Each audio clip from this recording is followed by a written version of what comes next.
سبحانك لا علم لنا إلا ما علمتنا إنك أنت العليم الحكيم رب اشرح لي صدري ويسر لي أمري واحلل عقدة من لساني يفقهوا قولي أما بعد.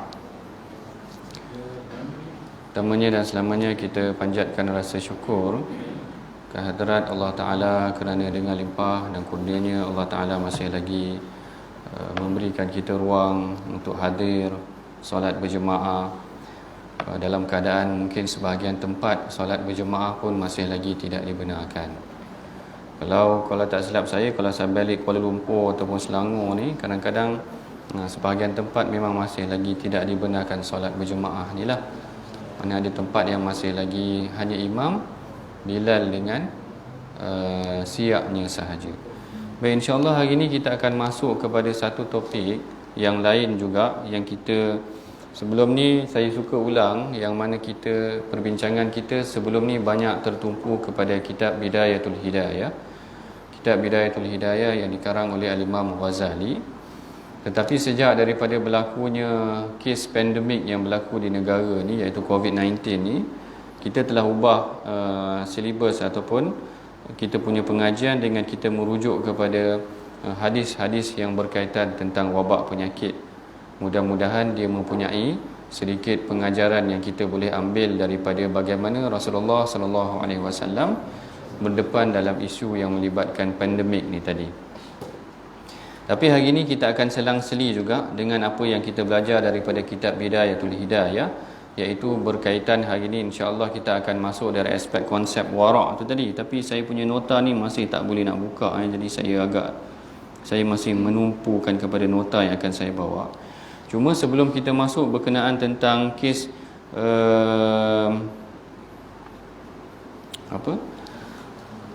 tentang kitab wara' ataupun tentang perkara wara' ni tadi, suka juga saya sentuh tentang isu yang berkaitan, iaitu hari ni 29 ke 28? 29 dah. Beberapa hari yang lepas saya ditanya ataupun diminta untuk memberi pandangan berkenaan tentang isu, saya kira yang ni tuan-tuan tahulah, yang berkaitan tentang pemakaian ataupun topi Christmas ataupun perhiasan Christmas dan sebagainya.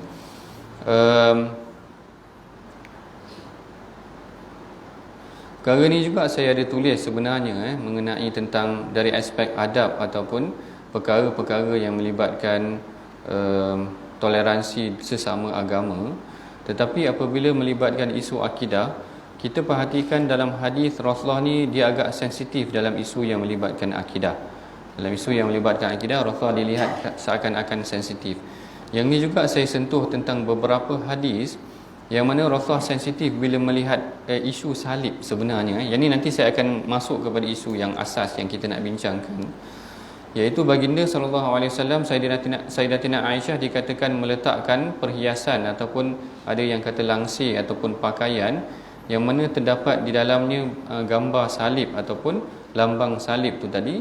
Lalu Rasulullah minta supaya lambang salib ni tadi diturunkan ataupun naqadah ataupun dihilangkan lambang salib ni tadi. Kemudian perkara ni sebenarnya adalah dari aspek mengapa Rasulullah melakukan tindakan sedemikian, kerana dari aspek bertepatan dengan apa yang sebenarnya digariskan sendiri dalam Quran. Konsep salib ni sendiri sebenarnya adalah bercanggah dengan apa yang Allah Ta'ala gambarkan dalam Quran. Sebab dalam Quran Allah Ta'ala kata وَمَا صَلَبُوهُ وَمَا قَتَلُوهُ وَلَكِنْ شُبِّهَ لَهُمْ. Ideanya adalah Allah Ta'ala kata dalam Quran Nabi Isa sebenarnya tidak disalib, ataupun Jesus sebenarnya وَمَا صَلَبُوهُ, mereka tidak disalib. Gambaran kita apabila meletakkan salib ni menggambarkan ataupun seakan-akan memberi gambaran seakan kita setuju pula bahawa Nabi Isa tu disalib ataupun Jesus was crossed, maknanya Jesus ni sendiri telah disalib, menggambarkan seakan kita setuju dengan doktrin yang disampaikan oleh Kristian. Jadi barangkali atas asas ataupun atas sebab itulah baginda SAW agak sensitif dengan perkara yang memberikan gambaran yang salah terhadap umat Islam itu sendiri. Maka baginda dia dilihat agak sensitif dengan isu ataupun gambaran mengenai salib itu juga. Macam tu juga perkara ni disedari oleh Sayyidatina Aisyah. Sayyidatina Aisyah dalam keadaan dia tawaf di Makkah, ataupun ketika mana dia melaksanakan tawaf di Makkah, dia dapati seorang wanita memakai pakaian yang ada di dalamnya corak seakan salib ataupun lambang salib ataupun ialah gambar salib tu seperti demikian. Lalu Sayyidatina Aisyah nasihatkan kepada wanita tersebut agar digantikan dengan pakaian yang lain ataupun digantikan dengan kain yang lain, kerana Sayyidatina Aisyah kata kalau baginda sallallahu alaihi wasallam nampak pakaian ni tadi, maka baginda sendiri akan minta engkau tukar. Baginda sendiri akan minta engkau tukar. Bahkan kalau kita perhatikan dalam sebuah hadis yang sahih yang lain juga, bagaimana Sayyidina Umar membawa lembaran daripada Taurat ataupun Injil.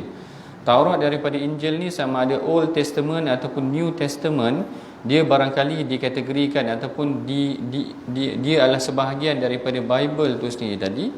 Lalu apabila perkara ni dibawa kepada Rasulullah, Sayyidina Umar dilihat macam excited untuk baca ataupun untuk tunjukkan keratan ataupun lembaran daripada Bible ataupun Taurat dan Injil ni tadi kepada Rasulullah. Lalu Rasulullah kata kepada Sayyidina Umar, amutahawwikuna ya ibn al-Khattab. Amutahawwikuna ya ibn al-Khattab. Dia kata, apakah engkau terlalu excited sangat ataupun apakah engkau terlalu seronok ataupun bersungguh sangat nak baca lembaran yang diberikan ke atas engkau ni? Wallahi law kana Musa hayyan. Rasulullah kata, wallahi demi Allah, kalau andai sekiranya Nabi Musa masih lagi hidup, maka Nabi Musa sendiri yang akan mengikuti ataupun membaca Al-Quran ni dan meninggalkan apa yang telah diajarkan kepada mereka terdahulu dalam kitab ataupun Bible, Injil dan sebagainya. Poin saya kat sini adalah maknanya Islam tidaklah satu agama yang tidak bersikap toleransi. Maknanya dari aspek toleransi kita kepada agama yang lain, kita adalah bersikap terbuka. Tetapi sebenarnya dari aspek yang melibatkan akidah, kita perhatikan bagaimana sebenarnya Rasulullah ni dia agak sensitif dalam isu yang melibatkan akidah. Tadi kita tengok bagaimana gambaran salib ni Rasulullah tak suka macam tu. Macam tu juga dengan Sayyidatina Aisyah faham macam tu. Macam tu juga dengan Rasulullah tegur Sayyidina Umar pun gambaran dia seakan-akan yang begitu, kerana dia tidak mahu Muslim ni menerima gambaran yang salah tentang para Nabi yang terdahulu juga. Maknanya konten yang berada dalam Bible tu sendiri barangkali telah diselewengkan, dan itu yang Allah Ta'ala sebutkan dalam Al-Quran sendiri telah berlaku tahrif ataupun telah berlaku penyelewengan. Jadi asasnya kat sini adalah dalam isu-isu yang melibatkan perkara akidah, kita diminta untuk menjauhi ataupun tidak berpakaian ataupun tidak mengambil sesuatu perkara yang melibatkan isu yang berkaitan dengan akidah agama yang lain. Sebenarnya kalau kita tengok, kalau diorang faham ataupun kalau mereka ni bersikap toleransi juga, sebenarnya sama aja. Mereka pun boleh bersikap toleransi dengan kita, kita pun boleh bersikap toleransi dengan mereka. Kalau saya ceritakan pengalaman saya dulu, waktu saya duduk di UK dulu, maknanya saya buat PhD di UK. Supervisor saya sendiri pun adalah non-Muslim. Supervisor saya adalah nama dia Profesor David Thomas. Tapi bila melibatkan isu-isu yang melibatkan agama, ada perkara yang dia boleh bertoleransi. Contohnya macam anak-anak saya sendiri pun sekolah di Birmingham di UK tu, bila mana melibatkan isu-isu yang maknanya masuk hari Christmas diorang, sampai pada hari Christmas, kita pun boleh minta kepada cikgu diorang bahawa anak-anak kita ni tak nak dilibatkan dengan nyanyian-nyanyian yang bersikap seperti nyanyian gereja, sama ada Jingle Bell ke ataupun sama ada Hallelujah ke yang dia bacakan. Kita kadang-kadang perasan anak kita balik dia boleh nyanyi lagu Kristian ataupun Christmas tu, kerana memang kat sekolah dia ajar begitu. Tapi bila kita cakap elok-elok dengan pengurusan sekolah ataupun pentadbir sekolah ataupun cikgu sekolah tu sendiri, dia boleh terima aja. Kan? Maknanya orang putih pun boleh terima. Yang mana kita tak nak anak kita terlibat dengan elemen yang melibatkan akidah, kita bimbang dia keliru. Maknanya apatah lagi kita di Malaysia yang kita sendiri dominan. Maknanya saya rasa maknanya mereka fahamnya kalau kita tak boleh mengucapkan sedemikian ataupun kita tak boleh menzahirkan sedemikian, maka barangkali sebenarnya perkara tu boleh diterima sahaja. Boleh diterima sahaja. Maknanya yang ni adalah dari aspek Muslim tu sendiri punya pendirian sepatutnya sedemikian. Maknanya dilatih kepada anak muda supaya tidak terlalu mudah sedemikian dibimbangi kecairan ataupun maknanya pendirian dia akan cair, dianggap perkara itu seperti biasa, tapi sebenarnya kita bimbang dia akan memberikan mesej yang salah kepada anak muda kita tu sendiri. Ini mengenai tentang isu yang berlaku juga pada yang baru-baru ni sendiri. Baik, Kemudian dari aspek perbincangan kita pada malam ni adalah sepatutnya maknanya sama, kita masih lagi dalam isu yang melibatkan isu-isu bukan isu, maknanya perkara perbincangan kita pada setiap bulan adalah sekitar tentang isu tasawuf ataupun perkara tasawuf. Yang saya ambil pada hari ini adalah tentang definisi ataupun tentang apa yang dimaksudkan oleh sebahagian ulama mengenai tentang wara'. Sebelum ni kita dah dengar tentang zikir hati, yang kadang-kadang Allah Ta'ala sebutkan hati manusia ni kadang-kadang lebih keras daripada batu. Kadang-kadang Allah Ta'ala menggambarkan hati manusia ni memang hati yang keras dan sebagainya. Yang sebelum ni kita dah bincang dah bagaimana peranan zikir, yang kita baca tentang zikir, peranan dia untuk melembutkan hati. Orang yang rajin berzikir ni mudah-mudahan Allah Ta'ala berikan dia kelapangan, menenangkan jiwa dia dan sebagainya. Hari ini salah satu sikap yang penting juga yang kita pelajari daripada ilmu tasawuf adalah sebenarnya mengenai wara' sendiri. Wara' ni nanti kita akan ambil dari aspek definisi dia, kemudian dari aspek adillah dia, dari aspek dalil-dalil dia, dari aspek hukum syarak, kemudian aplikasi dia pada hari ini. Kerana tidak ada pengamalan wara' ni di kalangan Muslim kita, hari ini kita telah berjaya tuan-tuan. Sebelum ni tuan-tuan mungkin tak pernah makan daging kenguru. Tapi disebabkan kerana ada orang yang tidak bersikap wara', dia pun ambil lah ataupun dia melakukan perkara yang tidak elok di sisi agama, maka kita semua telah berjaya merasai daging kenguru. Katakanlah macam tu contoh dia, kalau dalam melibatkan isu semasa. Kerana sikap wara' tu tak ada, menjauhi daripada perkara yang dilarang. Nanti kita tengok. Baik, al-wara' bil istilah syar'i. Kita ambil yang pertamanya adalah dari aspek wara'. Apakah yang dimaksudkan dengan wara' dari aspek istilah ataupun syarak dia? Baik, ambil dari aspek bahasa dulu. Wara' ni maksudnya wahyal kafu an ma la yanbaghi wa yuqalu tawarra'a ay taharraja. Iaitu wara' ni dari aspek bahasa ni adalah menahan diri, al-kafu. Dia tahan diri dia daripada perkara yang tidak maknanya daripada segala perkara lah yang tidak harus bagi dia, ma la yanbaghi lahu, maka yang tidak yang harus baginya. Adapun dari aspek syaraknya pula adalah tarku ma yuribuka wa nafyu ma yu'ibuka wal akhdhu bil awthaq, iaitu meninggalkan diri kita daripada perkara yang meragukan. Perkara yang meragukan pun dah tak boleh nak ambil, apatah lagi perkara yang jelas haram. Yang jelas haram pun tak boleh, apatah lagi maknanya perkara yang meragukan. Wa nafyun ma yu'ibuka, dan apa sahaja yang memberikan, maknanya yang merosakkan kau. Wal akhdhu bil awthaq, dan memegang kepada perkara yang paling kita percayai, maknanya perkara yang kita confident terhadap sesuatu perkara tu. Bahkan yang ni secara ringkasnya, wal war'u ijtinabu syubhat wal muraqabah al khatarat, iaitu wara' itu sendiri adalah menjauhi daripada perkara-perkara yang meragukan, syubhat. Yang ni nanti saya akan bacakan mengenai hadis-hadis perkara yang tentang syubhat ni tadi. Sebenarnya perkara ni adalah sangat banyak, dan kita sentiasa menjaga perkara-perkara yang memberikan kemudaratan kepada kita. Macam tu juga dengan Al-Imam Ibn Al-Qayyim menyatakan bahawa wal wara' ni adalah tarku ma yukhsha dararuhu fil akhirah. Wara' ini adalah kita meninggalkan perkara yang kita takut akan kesannya di akhirat, yang akan kita bimbang kesannya di akhirat ni tadi.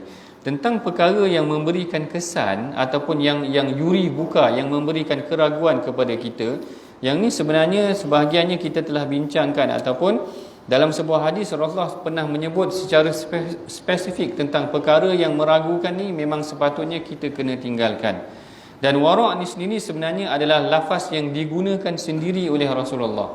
Maknanya Rasulullah sendiri pernah berpesan kepada Abu Hurairah, yang mana dalam sebuah hadis Rasulullah kata kepada Abu Hurairah adalah, ya Abu Hurairah. Yang ni hadis yang diriwayatkan oleh Al-Imam Tirmizi. Ya Abu Hurairah, takun wara'an takun a'badan nas. Jadilah kamu orang yang wara', kamu akan jadi orang yang paling a'badan nas ni, paling, kita taklah kata paling beribadah kepada Allah, tetapi paling tinggi dia punya ubudiyah, penghambaan dia kepada Allah Ta'ala. Ataupun ubudiyah ni penghambaan lah, sifat keabdian dia kepada Allah Ta'ala. Yang tadi kalau tuan-tuan tengok dalam solat maghrib kita, tuan imam, ustaz kita dah baca surah Kafirun. Yang ni kita dah bincang banyak kali. Dalam surah Kafirun kan kita dah declare dah, kita tak menyembah apa yang Allah Ta'ala, la a'budu ma ta'budun, kita tak menyembah apa yang orang kafir sembah. dan kita berkecuali daripadanya segala apa yang dilakukan oleh orang kafir. Macam tu juga dalam rakaat yang kedua kita baca Qul huwallahu ahad. Yang ni memang sunnahnya Rasulullah baca dua surah ni.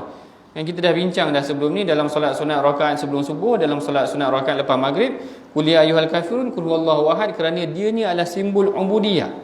Simbol penghambaan yang paling tinggi, maknanya daripada subuh tu tadi kita dah istihar, dah declare kepada Allah Taala, kita tak sembah ataupun kita tak tunduk kepada perkara yang lain. Maknanya kalau dalam solat kita sembah Allah Ta'ala, tapi luar solat, kaedah penyembahan ataupun ubudiyah kita adalah kita taat kepada apa yang Allah Ta'ala suruh, dan kita menjauhi daripada apa yang Allah Ta'ala larang. Itu yang kita punya ubudiyah di luar solat. Dalam solat kita nampak kita menyembah Allah Ta'ala, luar solat macam mana kita menyembah Allah Ta'ala?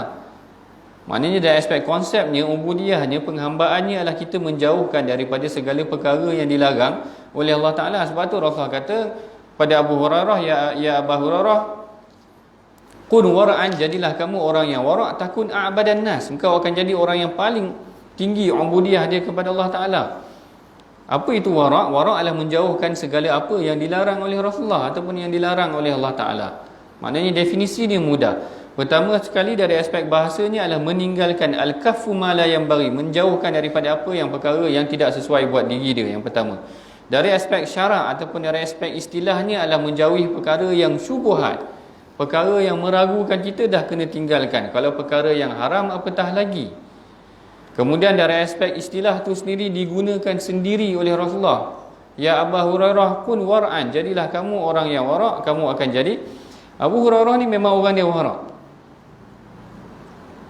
Dia adalah ashabus suffah, dia ataupun ahli suffah, orang yang duduk di serambi masjid Nabi, orang yang kerjanya beribadah kepada Allah Ta'ala.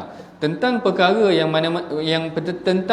tentang konsep wara' ni tadi, dalam hadis pun Rasulullah telah menyebutkan tentang bagaimana sebenarnya kita kena menjauhi perkara yang meragukan kita. Sekarang ni dah jadi isu bila isu daging, kartel daging tu. Jadi memang saya pun kadang-kadang kesian juga kalau pengusaha makanan kadang-kadang orang tanya direct, tuan-tuan, nak makan daging kari kambing ni, tuan-tuan, roti canai kari kambing, dia pergi tanya orang yang ambil order ni daging ni import ke apa, ataupun daging ni daging frozen ke apa. Kerana sekarang ni dah jadi meragukan pula. Yalah, orang dah jadi bimbang lah, takut-takut makan daging kanguru, tuan-tuan. Takut-takut makan daging kanguru. Dalam hadis Rasulullah sebutkan kita memang kena meninggalkan perkara yang meragukan. An Abi Muhammad Al-Hasan bin Ali ibn Abi Talib, sibtu Rasulullah sallallahu alaihi wasallam wa raihanata. Daripada Abu Muhammad Al-Hasan bin Ali, iaitu cucu Rasulullah sendiri yang meriwayatkan hadis ni, yang mana dia digelar sebagai raihanata, iaitu orang kesayangan Rasulullah. Dalam hadis ada beberapa istilah yang digunakan menunjukkan seseorang tu orang yang sangat disayangi ataupun orang yang disayangi oleh Rasulullah. Dalam hadis ni dia gunakan sibtu Rasulillah, iaitu anak atau cucu Rasulullah ni tadi, dan kemudian raihanatah, kesayangannya. Kalau kita tengok pun memang Rasulullah memang dukung Al-Hasan ni ketika pergi ke salat, ketika salat.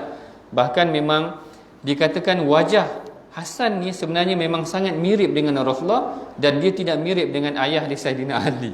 Dia tak mirip dengan ayah dia dan Saidina Ali.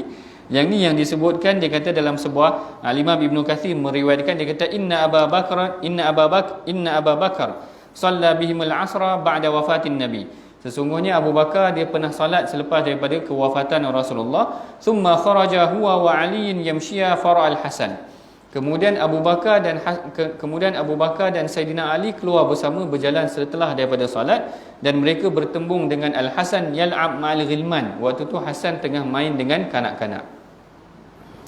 Fahtamalahu ala unuqihi wa ja'ala yaqul. Lalu Abu Bakar angkat Hasan tu tadi dan letakkan di bahu dia, dan dia kata bi abi yashbahu bin nabi laisa shibhan bi Ali. Dia kata rupa engkau Hasan memang macam Rasulullah. Tak sama pun macam muka ayah kau. Wa aliyun yadhak, dan Ali gelakkan. Mana Ali pun perasan Al-Hasan ni memang sangat mirip dengan Rasulullah sallallahu alaihi wasallam. Wajah dia tu, kemudian dia adalah orang kesayangan Rasulullah sallallahu alaihi wasallam, dan raihanatah ni adalah orang kesayangan Rasulullah. Dalam sebuah hadis yang lain yang dipanggil orang kesayangan Rasulullah ni juga adalah Usamah. Usamah hibbu Rasulillah. Usamah hibbu Rasulillah dalam sebuah, kalau tuan-tuan pernah ingat hadis tentang potong tangan. Hadis potong tangan ni, kes dia adalah bila mana ada imra'ah Makhzumiyah, seorang perempuan daripada Bani Makhzum. Bani Makhzum ni adalah bani yang elit. Bukan elit kumpulan nyanyi itu elit. Elit ni adalah kumpulan. Elit ni adalah bangsawan. Maknanya bangsawan tu tadi, perempuan yang mencuri ni daripada kalangan bangsawan, daripada zaman turun temurun lagi. Kalau yang mencuri ni daripada bangsawan, orang takut nak kenakan tindakan. Kalau yang terjatuh ni bangsawan, cepat orang minta maaf. Contohnya lah. Kalau hari ni kalau menteri jatuh, cepatlah orang minta maaf. Contoh ni macam tu. Kalau yang tadi tu bangsawan ni tadi, kalau dia mencuri, Quraisy tak berani. Ahammat humra'atan Makhzumiyah. Quraisy tak berani nak kenakan tindakan terhadap kaum Bani Makhzum ni tadi, perempuan Bani Makhzum ni yang mencuri. Dan dia berpakat untuk hantar Usamah hibbu Rasulillah. Pakat hantar Usamah kerana dia kata Usamah ni adalah hibbu Rasulillah, orang kesayangan Rasulullah. Jadi mudah-mudahan bila orang kesayangan Rasulullah ni datang kepada Rasulullah, bolehlah menyejukkan hati Rasulullah dan bolehlah memujuk Rasulullah tu tadi. Tapi tiba-tiba rupanya Rasulullah marah. Yang ni yang keluar hadis potong tangan tu, Rasulullah kata, wallahi law kanat Fatimah bintu Muhammad saraqat laqata'tu yadaha. Wallahi demi Allah, kalaulah yang mencuri itu Fatimah sendiri, aku akan potong tangan dia. Ini mengenai tentang lafaz orang yang disayangi oleh Rasulullah. Dalam hadis ada sebutkan beberapa lafaz. Pertamanya Raihanatah tu tadi, iaitu Al-Hasan ni tadi. Yang kedua ni adalah Usamah tadi. Qala hafiztu min Rasulillah sallallahu alaihi wasallam, aku dengar daripada Rasulullah sallallahu alaihi wasallam, da' ma yaribuka ila ma la yaribuka. Tinggalkan perkara yang meragukan kamu kepada perkara yang tidak meragukan kamu. Hadis ni sebenarnya simple je, tetapi dia menjadi asas kepada adab dan wara' tu tadi. Rasulullah ajar kepada kita, tinggalkan perkara yang meragukan kepada perkara yang tidak meragukan. Yang ni yang dipegang oleh para sahabat setelah daripada tu. Yang ni yang dipegang oleh para sahabat setelah daripada tu. Yang ni adalah yang juga kata-kata yang Sayyidina Umar sebutkan. Dia kata faminal wara' alladhi yaqif 'inda syubhat. Orang yang melakukan wara' ni adalah orang yang menjauhkan diri dia daripada perkara daripada perkara syubhat. Tetapi ada seorang lelaki datang jumpa Rasulullah. Ada seorang lelaki datang jumpa Rasulullah. Dia bertanya kepada Rasulullah, macam mana aku nak tahu perkara tu meragukan ke ataupun tidak? Datang seorang lelaki tanya Rasulullah, minta bimbingan daripada Rasulullah. Macam mana aku nak tahu perkara ni sesuatu perkara yang meragukan ataupun syubhah, perkara ni syubhah ataupun tidak? Qala ar-rajul li Rasulillah sallallahu alaihi wasallam, wa kaifa li al-ilmu bidzalika. Datang seorang lelaki tanya kepada Rasulullah, macam mana aku nak tahu perkara ni meragukan aku, elok ataupun tak elok untuk diri aku? Lalu Rasulullah ajarkan kepada dia, idza aradta amran fadha' yadaka ala sadrika fa inna lil qulubi yattarib lil haram wa yaskunu lil halal. Dia kata, sekiranya engkau berkehendakkan sesuatu perkara, maka pegang dada engkau. Dia kata, fadha' yadaka ala sadrika. Letak tangan kau pada dada engkau dan rasa hati engkau. Lalu Rasul kata, fa inna lil qulub yattarib lil halal. Fa inna lil qulub yattarib lil haram. Kerana jiwa ni dia akan bergelojak apa?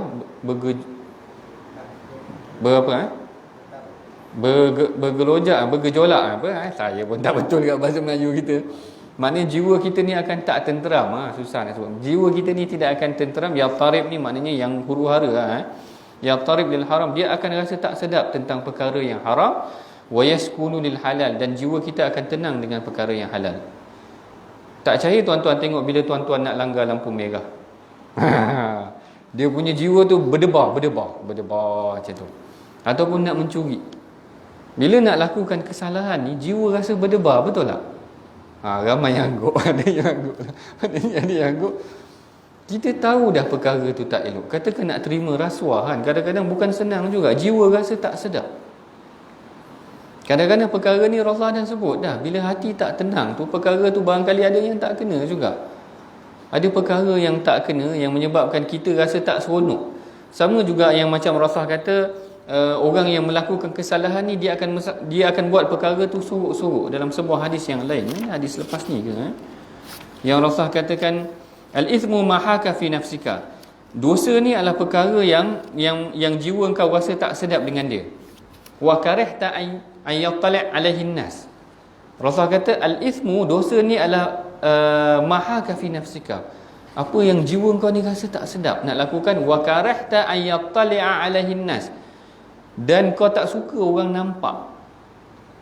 Kan orang pergi buat kesalahan kadang-kadang malam hari kan.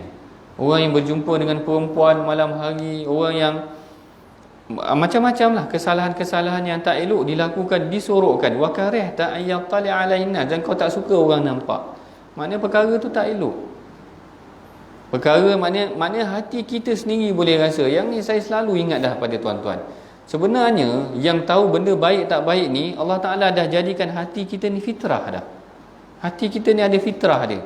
Bila benda tu tak elok, kita sendiri rasa tak sedap. Kita nak tengok perkara yang tak elok, kita akan tengok depan orang ke? Kata telefon ni kan, nak tengok benda yang tak elok, kita tak tengok depan orang.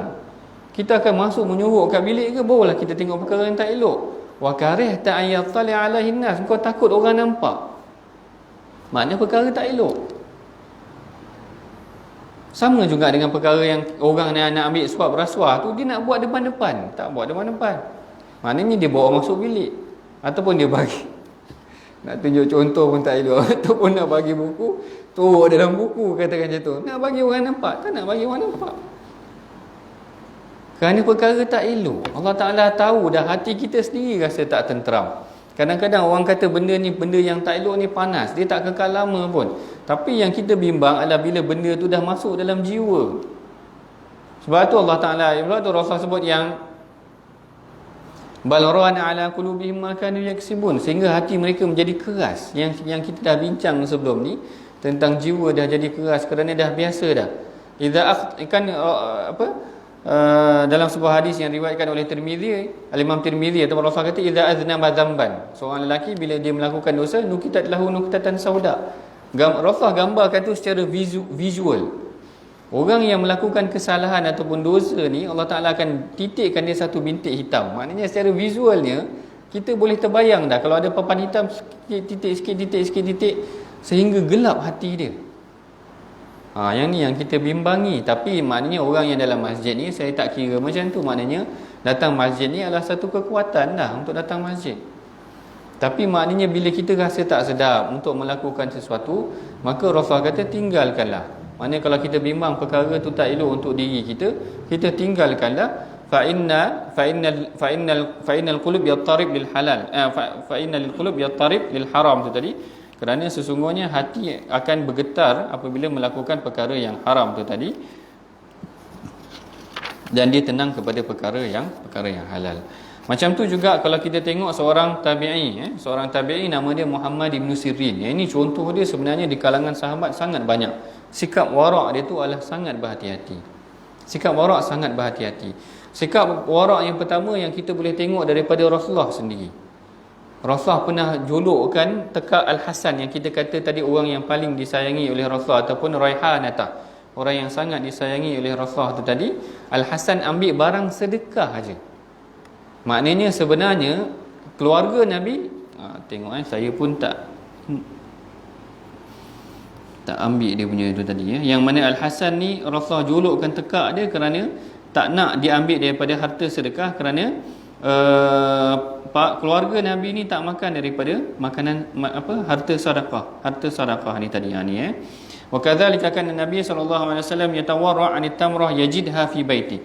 Rasulullah sangat wara' ataupun sangat menjaga ataupun menahan diri ataupun keluarganya terhadap tamar yang ada di dalam rumahnya. Fa akhadha Al-Hasan bin Ali tamrah min tamari sadaqah. Al-Hasan yang dikatakan cucu kesayangan Rasulullah ni telah mengambil satu tamar daripada tamar yang orang beri secara sedekah ataupun sumbangan ataupun zakat ni tadi. Lalu Rasulullah kata kah ni Rasulullah suruh liyataraha, iaitu suruh keluarkan balik apa yang telah dimakan. Dia kata amma sya'amta annana la na'kulu sadaqah. Sesungguhnya kami keluarga Nabi ni tak makan daripada harta sedekah. Alah, harta sedekah tu bukan haram pun lagi. Orang bagi kan. Maknanya tak diberikan ataupun tak diambil. Rasulullah tak ambil tadi apa yang telah dimakan oleh Al-Hasan ataupun berusaha untuk dibuang daripada mulut Al-Hasan tu tadi. Macam tu juga dengan Abu Bakar yang ambil makanan daripada makanan yang dihidangkan ataupun yang disediakan oleh orang suruhan dia, orang suruhan dia, yang mana sumber daripada orang suruhan dia tu tak dapat dikenal pasti. Kalau tak silap saya Abu Bakar, orang yang orang suruhan dia ataupun hamba dia tu tadi pernah berniaga, dan daripada sumber perniagaan dia tu ada sumber yang syubhah, yang maknanya sumber yang tidak dipastikan sama ada halal ataupun haram. Lalu Abu Bakar tanya, mana kau dapat makanan ni? Aku dapat daripada hasil perniagaan aku yang dulu. Abu Bakar tahu dah background orang suruhan dia ataupun hamba dia tu tadi, maknanya dia mengamalkan perniagaan yang barangkali ada syubhah pada perniagaan dia, sama ada telik ke, sama ada ada riba dan sebagainya. Lalu Abu Bakar pun sama juga, dulu juga makanan dia tu tadi, supaya dia tak makan, ataupun maknanya ni warak dia tu tadi, tak mengambil. Kalau ikutkan, benda tu belum haram lagi, kerana dia pun tak tahu. Macam tuan-tuan nak makan daging kenguru, mana tak tahu lagi mana halal ke haram. Kita pun tak tahu lagi kenguru, kita pun tak tahu daripada mana sumber perkara tu. Kalau nak ikutkan tak jadi isu pun lagi. Tetapi ini ada level dia. Nanti kita cerita tentang level-level orang yang menjaga ataupun warak ni tadi. Ada 3 peringkat tu tadi. Maknanya orang yang sangat menjaga, orang yang menjaga dalam perkara yang pertengahan, dan orang yang sangat berhati-hati dalam perkara yang syubhah ni tadi. Termasuklah Abu Bakar tu tadi, maka dijaga perkara dia. Mudah-mudahan maknanya perkara tu tak sampai kepada dalam perut dia dan tak menjadi darah daging diri dia.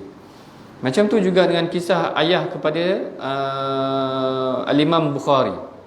Ayah kepada Al-Imam Bukhari, ketika mana dia nak meninggal, yang mana dia sendiri sebutkan, dia kata lam yajid, ataupun aku tak pernah tahu yang ada daripada harta aku ni adalah dinaran min haram, yang mana aku tak pernah ambil pun daripada sumber hasil daripada makanan ataupun minuman aku ni adalah daripada perkara yang haram. Yang ni nak menunjukkan sama juga nak menunjukkan bagaimana daripada sumber yang diyakini ataupun sumber yang halal dan bersih itu tadi akan menghasilkan generasi yang baik juga.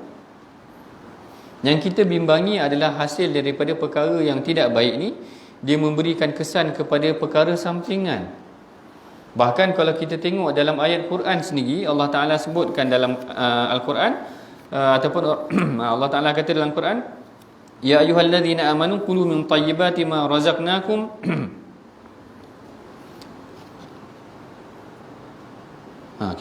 ya ayyuhar rusul kulu min tayyibati wa'malu salihah. Yang ni Al-Imam Ghazali ada sebutkan, pengarang kitab Bidayatul Hidayah tu ada sebutkan. Dia kata perhatikan ayat ni daripada surah Al-Mu'minun, yang Allah Ta'ala perintahkan kepada para rasul, ya ayyuhar rusul kulu minat tayyibati wa'malu salihah. Makanlah makanan yang elok, kemudian beramal salihlah. Kemudian lakukanlah amal salih. Lalu Al-Imam Ghazali bagi huraian yang sangat menarik mengenai ayat ni. Apa kata Al-Imam Ghazali? Al-Imam Ghazali kata, tengok apa Allah Ta'ala perintahkan kepada para nabi. Makan makanan yang baik dulu, barulah lakukan ibadat. Wa'malu salihah. Wa'malu salihah, maknanya kulu minat tayyibat. Allah Ta'ala sebut tentang makanan dulu, baru lakukan amal salih. Seakan-akannya makanan tu memberikan kesan kepada amal salih itu tadi. Sebab tu dalam sebuah hadis yang lain, Rasulullah sebutkan tentang seorang lelaki yang yutilus safar, yang musafirnya adalah perjalanan yang jauh. Yutilus safar aghbara ash'atha, ataupun ash'atha aghbara, sampai berdebu, sampai kusut dia punya rambut dia dan berdebu dia punya rambut dia. Yamuddu yadaihi ila sama' ya Rabb, diangkat tangan dia kepada Tuhannya, ya Rabbi ya Rabbi. Kemudian Rasulullah kata wa mat'amuhu haram, tapi makanan dia adalah makanan yang haram. Wa mashrabuhu haram, minuman dia minuman yang haram. Wa malbasuhu haram, dan pakaiannya adalah pakaian yang haram. Wa ghudhiya bil haram, dan dia diberikan daripada makanan yang haram. Fa anna yustajabulah, macam mana doa dia nak dimakbulkan? Seakan makanan ni tadi, dia bukan sahaja memberikan efek kepada ahli keluarga, memberikan efek kepada kesan ibadah. Ibadah, sebab Rasulullah sebut tadi, Allah Ta'ala sebut tadi, kulu minat tayyibat wa'malu salihah. Buat makan yang elok dulu, barulah amal salih. Jadi seakan-akan kalau makan tak elok, macam mana nak laku amal salih? Ataupun amal salih akan jadi tak berkualiti ya. Jadi tak berkualiti. Macam mana tak berkualiti? Macam disebutkan tentang hadis ni tadi, bagaimana orang yang bermusafir. Orang yang bermusafir ni sebenarnya doa dia mustajab. Kenapa orang doa musafir? Kenapa orang yang bermusafir ni doa dia mustajab? Dulu lama juga saya fikir, hadis ni saya belajar lama dah. Tapi mikir kat kenapa orang musafir ni doa dia mustajab. Sehinggalah ada seorang kawan saya bagi tahu, dia kata sebenarnya orang yang bermusafir ni kebergantungan dia pada Allah Ta'ala sangat tinggi. Kan saya dah cerita pada tuan-tuan, kebergantungan dia pada Allah Ta'ala sebenarnya sangat tinggi orang yang bermusafir ni. Tuan-tuan akan rasa kebergantungan tuan-tuan tinggi pada Allah Ta'ala bila tuan-tuan naik ke terbang. Bila tuan-tuan naik ke terbang, saya pernah rasa perkara ni. Tiba-tiba kat terbang tu bergegar habis. Memang kalau dah sampai turunnya yang oksigen punya topeng tu, memang kita rasa habis aku ni. Kerana biasa kalau flight tu dia terhempas, jarang kita dengar orang selamat. Maknanya waktu bergegar tu, apa kita buat? Macam tu. Waktu tu tak kira lah tuan-tuan orang Islam ke, even orang kafir kat sebelah pun, oh my God, dia dah takut macam tu. Dia pun berharap pada Tuhan. Kalau kita ni bergegar ke terbang, kita pun Allah tolong, ya Allah jangan. Waktu tu teringat anak bini. Tak? Habis kalau aku mati ni macam mana anak bini aku, anak kecil-kecil lagi. Waktu tu orang bermusafir, dia punya kebergantungan pada Allah Ta'ala sangat tinggi. Sama macam tuan-tuan kalau naik kapal. Tuan-tuan pernah naik kapal? Pernah naik kapal kan? Pernah naik kapal. Saya pergi haji dulu naik kapal. 3 hari duduk dalam kapal. Bukan daripada Malaysia, saya pergi daripada Mesir. Saya degree dulu buat di Mesir. Jadi pergi haji naik kapal. 3 hari duduk dalam kapal. Waktu belajar dulu miskin tuan-tuan. Masak nasi tu bagi kering, macam orang dulu, bagi kering betul. Goreng ayam tu bagi kering betul. Sebab bekalan untuk 3 hari dalam kapal. Bekalan untuk 3 hari. Jadi saya pernah merasailah naik haji naik ke Mekah, naik kapal ke Mekah. Maknanya masak nasi dengan kawan-kawan, bagi kering betul-betul nasi itu, bungkus, kemudian sama juga ayam goreng semua tu. Pergi haji tu pergi sebab nak beli makanan dalam kapal ni untuk kami yang pelajar ni memang mahal lah. Sama macam tuan-tuan naik Air Asia nak beli teh tarik. Teh tarik ni kalau kat kedai mamak RM1.5 ya. Naik Air Asia jadi RM20 ataupun jadi RM16 ke. Tak munasabah, tak tahu berbaloi ke tak beli teh tarik atas Air Asia ataupun emas. Sama macam dalam kapal. Memang nak beli teh tarik ataupun air mineral, elok-elok kat atas tanah ni mungkin 50 sen pun boleh ataupun RM1 boleh. Naik atas Air Asia mau jadi RM5, RM6, RM10 boleh kan. Dia jadi mahal lah, dia jadi mahal. Bayangkan waktu kapal tu dia punya ombak datang besar, dia punya tak ada pengharapan dah tuan-tuan. Kalau dah kapal saya kapal besar lah, waktu kita pergi haji memang kapal besar. Tapi dulu kita bayangkan mana kapal tu bergoyang macam tu, nak berharap pada siapa? Nak atas, betul lah mana Allah Ta'ala banyak bagi perumpamaan dalam Quran tu tentang safina ataupun tentang bahar, tentang kapal, orang yang berada di atas kapal. Kerana waktu tu dia dah tak ada pengharapan lain. Dia nak tujuan ke bawah laut, dia nak tengok ke atas, tak ada bumbung langit, hujan habis lebat, kiri kanan ombak. Tuan-tuan dah tengok macam tu. Orang macam ni dah tak ada harapan dah. Yang ada pengharapan dia hanya pada Allah Ta'ala. Jadi waktu tu bila dia berdoa, memang dia berdoa sungguh-sungguh. Kita berdoa lepas solat ni kadang-kadang tak berapa nak feel pun. Semua orang lah termasuk saya, tak berapa nak feel. Tapi beza dengan tuan-tuan punya doa, bila ada hajat dengan Allah Ta'ala sungguh-sungguh tu, doa dia lain tuan-tuan. Maknanya doa tu dengan penuh kesungguhan. Sebab itulah barangkali dalam hadis menyatakan orang yang musafir ni doa mustajab, kerana dia memang hanya pada Allah saja dia bergantung. Tak ada pada orang lain dah. Dia tak sama macam doa lepas solat kita, mungkin ya, mungkin tak ya macam tu. Tak ada sangat tinggi pengharapannya. Tapi Rasulullah kata orang macam ni pun, orang dalam musafir sepatutnya doa dia mustajab, kerana pengharapan dia pada Allah Ta'ala sangat tinggi, pergantungan dia pada Allah Ta'ala sangat tinggi. Tapi disebabkan kerana makanan dia haram, minuman dia haram, pakaian dia haram, lalu Rasulullah kata fa anna yustajabulah. Macam mana doa nak mustajab? Berarti orang yang tidak warak dari aspek makanan dia akan efek dalam 3 perkara tu tadi. Maknanya darah daging di efek satu dah, takut keturunan di efek, macam Imam Bukhari punya ayah tadi kata, aku tak bagi anak aku makan perkara yang haram, apatah lagi syubhat. Yang kedua, ibadah di efek. Sehingga Allah Ta'ala kata kulu minat tayyibat wa amalu salihah. Sebut tentang ibadah dulu, baru sebut tentang makan dulu, baru sebut tentang ibadah. seakan-akan makan tu ada efek yang tadi pada ibadah dia tu tadi. Maknanya seakan-akan ibadah dia tu takut jadi tak berkualiti, ataupun tidak, penghayatannya tidak setinggi yang macam mana yang diharapkan. Dan yang ketiganya dari aspek doa pun tak mustajab dah. Kerana kebimbangan, maknanya kesan dia tu tadi kepada dari aspek fizikalnya pun ada kesan, dari aspek jiwanya pun ada kesan tu tadi. Sebab itulah seorang tabi'in nama dia Muhammad Ibn Sirin. Muhammad Ibn Sirin yang disebutkan oleh Al-Imam Ibn Asakir kata, taraka Muhammad Ibn Sirin 40,000 fimma la tarawna bihi al-yawm ba'san. Nampak macam banyak sangat disebut kat sini. Sesungguhnya Muhammad Ibn Sirin ni meninggalkan 40,000 perkara fima la tarawna bihi ba'san al-yawm, yang mana perkara tu kalau manusia tengok hari ni macam tak ada apa-apa, tapi pada zaman tu Al-Imam Ibn Sirin kata perkara ni aku tak boleh nak sentuh. Maknanya dia mengasalkan seakan-akan perkara tu adalah perkara yang tidak soleh ataupun tidak baik untuk dilakukan. Macam tu juga dalam hadis yang lain Rasulullah menegaskan juga tentang perkara apa nama dia tadi, perkara wara' ni tadi adalah dengan dia meninggalkan perkara yang sia-sia buat diri dia. Yang pertama tu tadi adalah dia meninggalkan perkara syubhat dah. Wara' ni meninggalkan perkara syubhat. Perkara syubhat ni memang dah jelas lah, sepatutnya sebaiknya kita jauhi.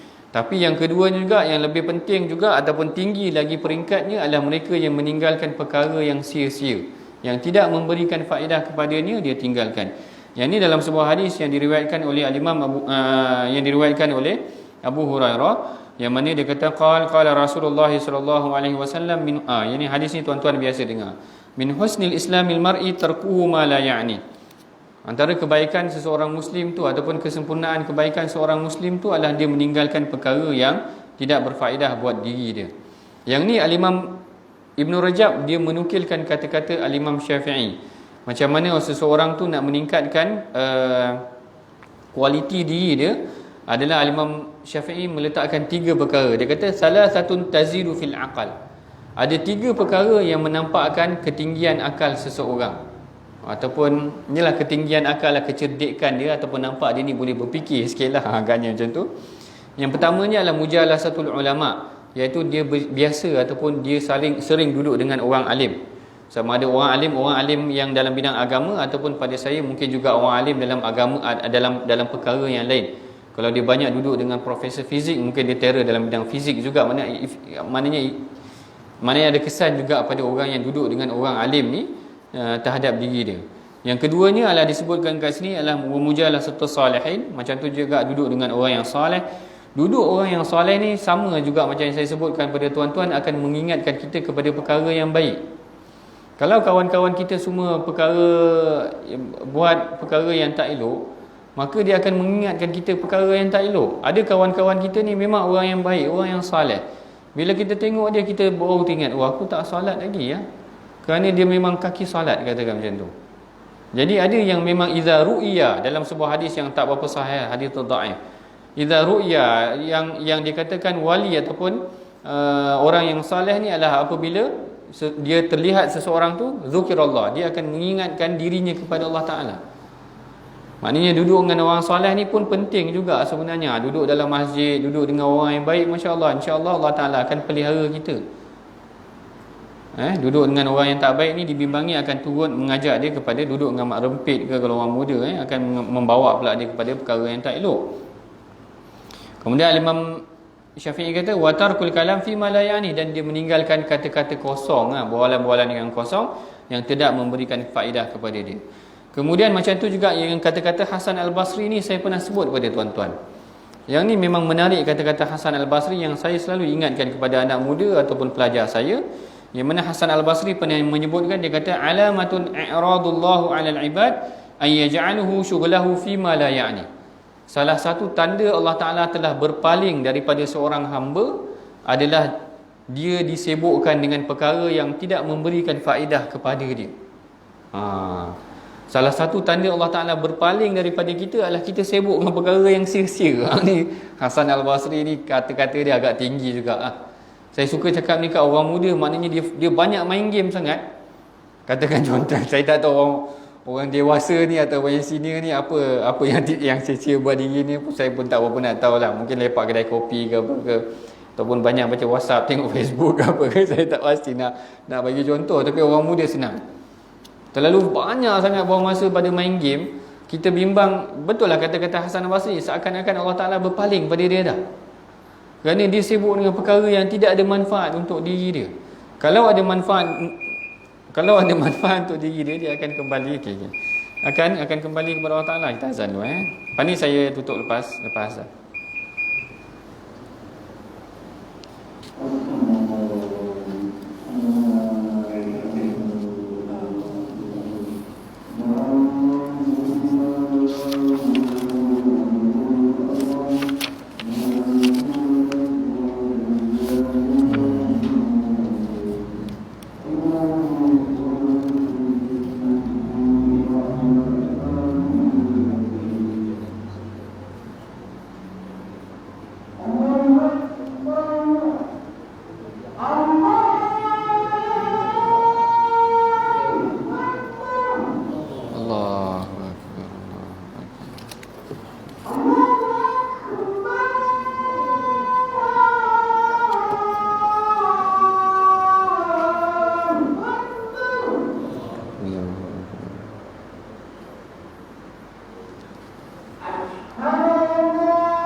لا إله إلا الله محمد رسول الله اللهم رب هذه الدعوة التامة والصلاة القائمة سيدنا محمد والشرف والدرجة العالية رسول الله تقبل الله.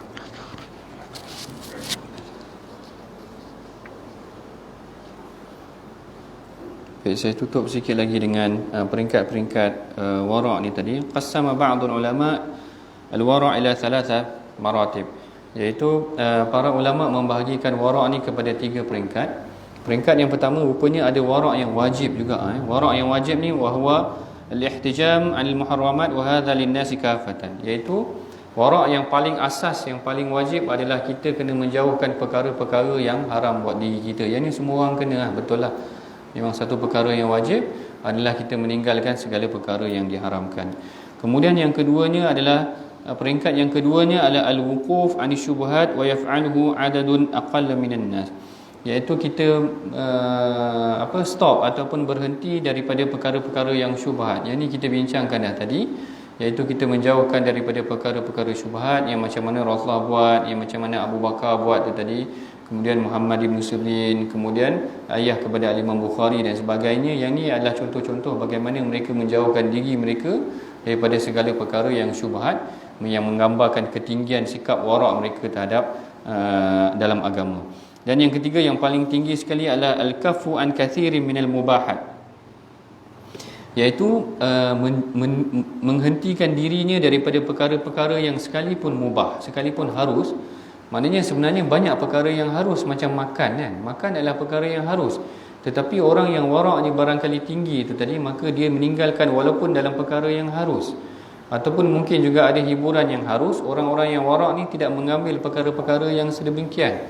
Sebab itulah yang dikatakan Muhammad Ibn Sirin tu tadi, meninggalkan beberapa ribu perkara yang dilihat manusia ni sebagai perkara yang biasa.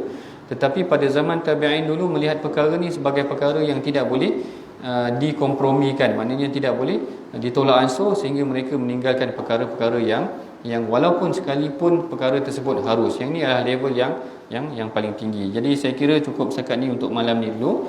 Yang pertama tadi kita dah tengok definisi warak dari aspek bahasa, kemudian dari aspek syaraknya bagaimana menjauhkan perkara-perkara yang syubhat dan dilarang, kemudian peringkat-peringkatnya macam mana, kemudian contohnya daripada Rasulullah macam mana, para sahabat macam mana dan sebagainya. Saya kira mudah-mudahan ada sedikit pengajaran yang boleh kita ambil pada malam ni insya-Allah. Aqulu qawli hadza, astaghfirullahalazim li wa lakum. Assalamualaikum warahmatullahi taala wabarakatuh.